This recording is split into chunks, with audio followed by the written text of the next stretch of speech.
The idea was brilliant. A vehicle that could shoot over walls and hedgerows without exposing itself to enemy fire. The crew would stay hidden behind cover while a raised gun platform popped up, fired at the enemy, and dropped back down before anyone could shoot back. On paper, it was genius. In reality, the crew spent most of their time vomiting from motion sickness while the whole contraption swayed in the wind like a drunk giraffe. The praying mantis was one of the strangest armored vehicles ever built, and that is saying something considering the insane projects that came out of World War II.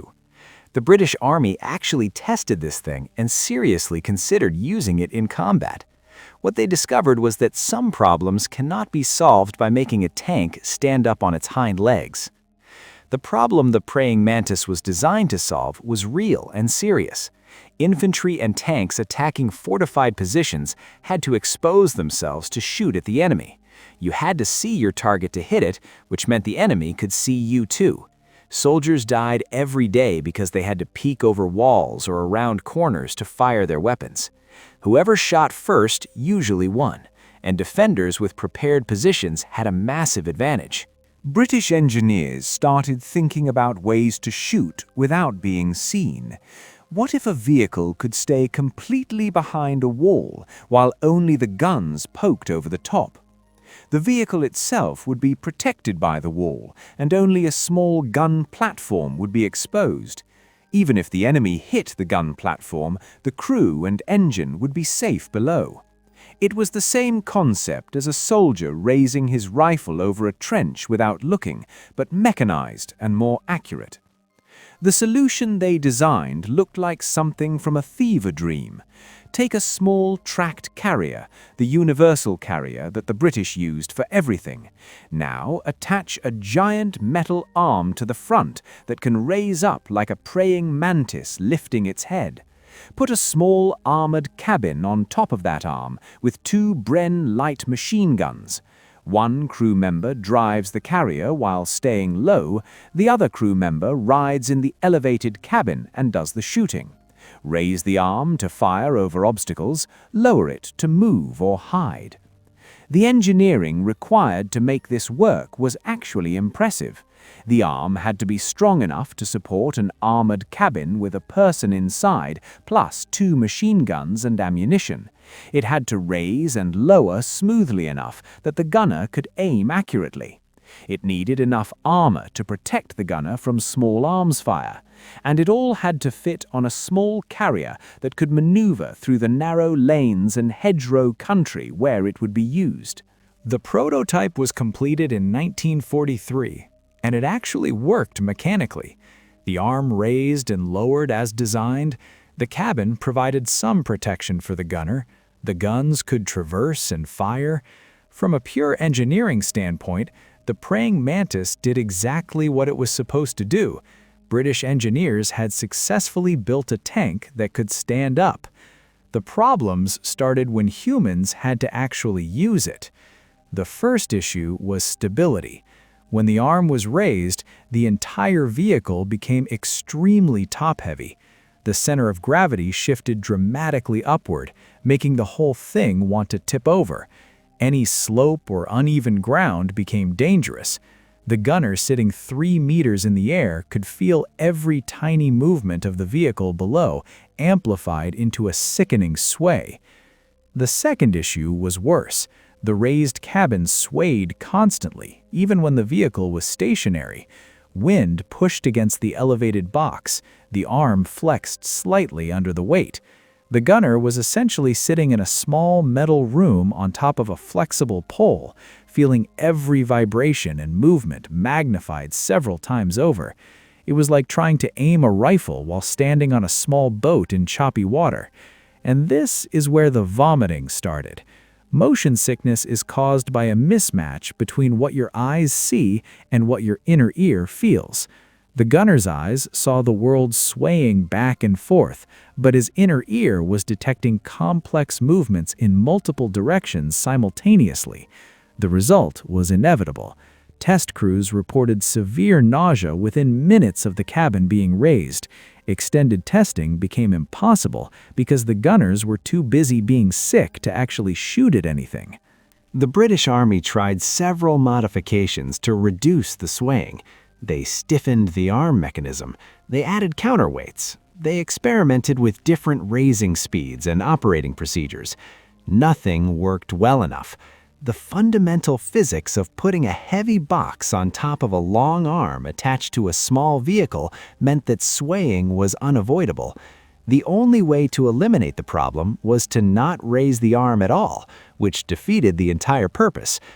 Even without the motion sickness, the praying mantis had serious tactical problems. When the arm was raised, the vehicle became an enormous, obvious target. The whole point was to hide the vehicle behind cover while only exposing the gun platform. But that raised cabin was visible from a long distance. Enemy soldiers would immediately know exactly where the vehicle was. Artillery observers would have an easy target to call fire on. The armor protection on the raised cabin was minimal. It could stop rifle bullets and shell fragments, but anything heavier would punch right through. Anti-tank rifles, vehicle-mounted weapons, even heavy machine guns could penetrate the thin armor of the cabin. The gunner sitting up there was protected from infantry fire, but vulnerable to everything else. And unlike a normal tank where the crew has some chance of escaping a damaged vehicle, the praying mantis gunner was trapped in a box on a pole. Lowering the arm quickly in an emergency was another problem. The mechanism was designed for smooth, controlled movement, not rapid emergency descent. If the vehicle came under fire while the arm was raised, the gunner could not instantly drop to safety. Those seconds of vulnerability while the arm slowly lowered could easily be fatal. The crew would be sitting ducks while waiting for the mechanism to cycle. The Normandy campaign of 1944 was supposed to be where the praying mantis proved its value. The hedgerow country of France was exactly the terrain it was designed for. Miles of narrow lanes between thick hedgerows where defenders could hide and ambush advancing troops. A vehicle that could peek over the hedgerows to spot and shoot enemies would be incredibly useful. But by this point, the problems were clear enough that the army had serious doubts. The praying mantis was not used in Normandy. The combination of motion sickness issues, stability problems, vulnerability when raised, and general impracticality meant that conventional solutions were preferred. Regular tanks and infantry worked out their own tactics for dealing with hedgerows, including welding steel teeth to tank fronts to smash through the hedges directly. It was less elegant than the praying mantis concept, but it actually worked. A total of 2 prototypes were built. The first was used for initial testing and demonstrated all of the problems that would plague the design. The second incorporated various improvements but never solved the fundamental issues. Neither vehicle saw combat. Both eventually ended up as historical curiosities, examples of creative engineering that failed to account for human limitations. The concept of elevating weapons to shoot over obstacles did not die with the praying mantis. Modern military vehicles sometimes use remote weapon stations that can be raised and lowered, but these are unmanned. The operator stays safely inside the vehicle and controls the weapons through cameras and electronic systems.